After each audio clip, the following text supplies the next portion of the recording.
Once,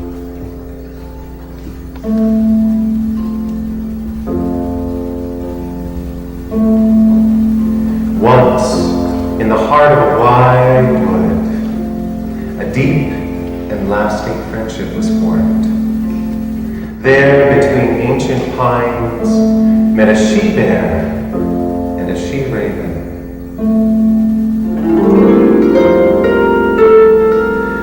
Now, the raven could be extraordinarily bossy, and the bear grumpy, but at heart, they were both troublemakers. And so it was decided that they would adventure forth together. And what a friendship it was. For Bear, though she loved a belly of berries and a deep sleep, could string words together such that it was like hearing a fine flowing piece of music. And Raven, she could see the patterns and designs that danced through this world. And when the two of them saw and spoke together, a sense of wonder touched the heart of the listener. Well, many came to join their conversations.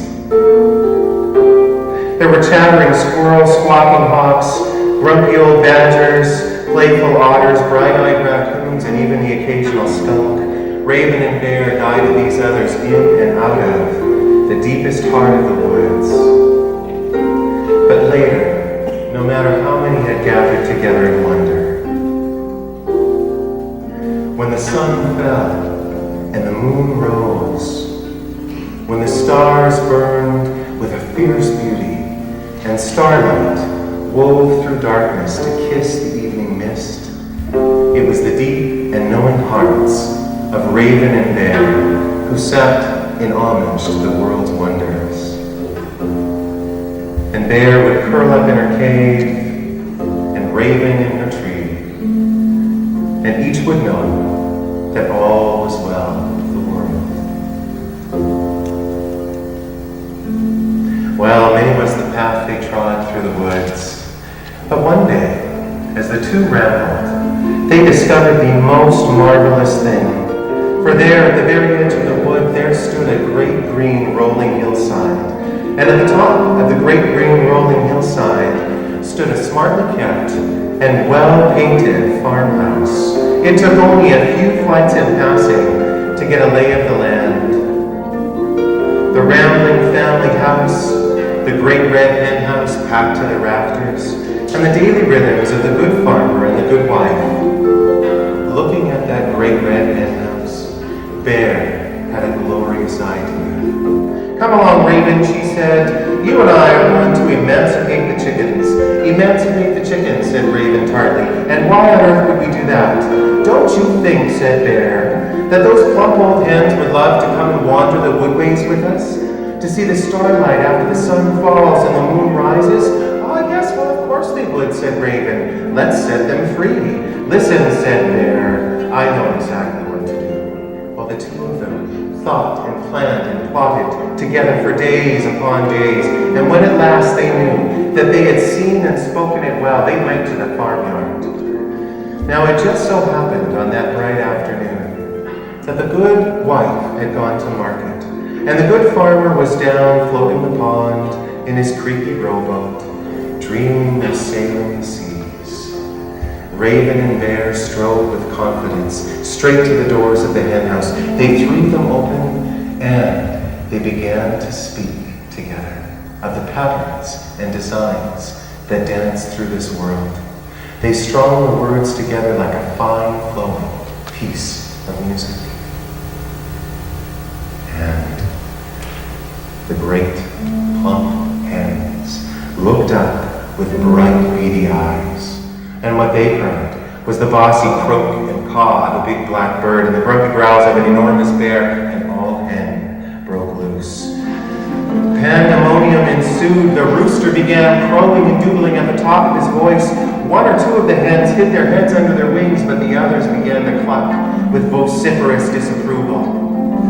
And one or two of the plumpest of them actually launched themselves across the hen house like feathered cannonballs, and feathers fell, and chicken poop flew. Oh dear, roared Bear, what have we done?" "Quick, let's get out of here," crowed Raven. "Well, the din and the feathers flying, Bear was completely disoriented. Raven knew she had to do something. She took wing and saw, in the middle of the farmyard, the most marvelous means of escape. For there stood the good farmer's brand new, big-wheeled farm cart. The wheels shone and glistened, and the sides had not even a scratch upon them. "Quick, over here," called Raven. "I know exactly what to do." While Bear shook the last determined hands off her head, and she launched herself through the air to land in the seat beside Raven, while the wagon lurched and rocked, and the locked brakes unlocked, and the two troublemakers saw, from the top of the great green rolling hillside, the smartly painted farmhouse and henhouse begin to roll by. Wind began to ruffle through feather and fur. Their eyes dropped and their mouths gaped. And Bear, she hung on to the wooden farm cart with all her might. And Raven hung on to Bear's head with all her might as the cart began to rattle and lurch faster and faster down the hill. And the saplings cracked as they roared over them, and the branches whipped past. Bear let out a mighty roar of delight.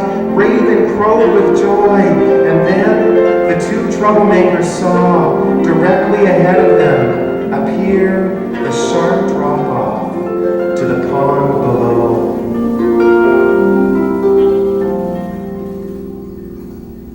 And floating serenely on the still waters of the pond in his creaky rowboat, the good farmer looked up and saw his brand new big-wheeled farm cart go sailing through the air.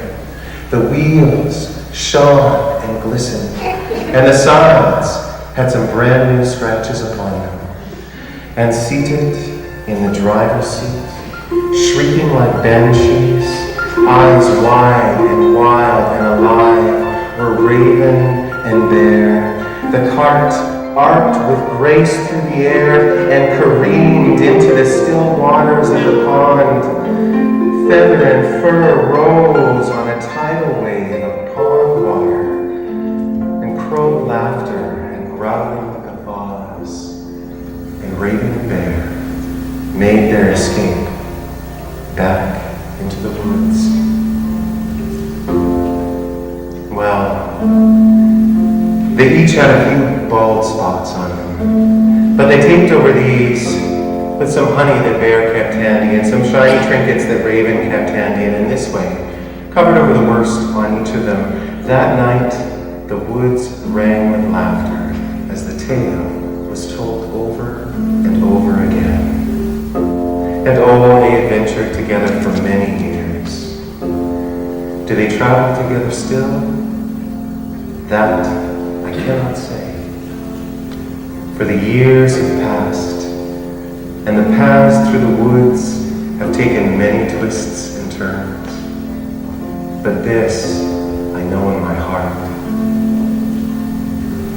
When the sun falls and the moon rises, when the stars burn with a fierce beauty, and starlight weaves through darkness to kiss the evening mist, the surest way to know what is well with the world is to hold the true gifts of a true friend alive always in a deep and knowing heart.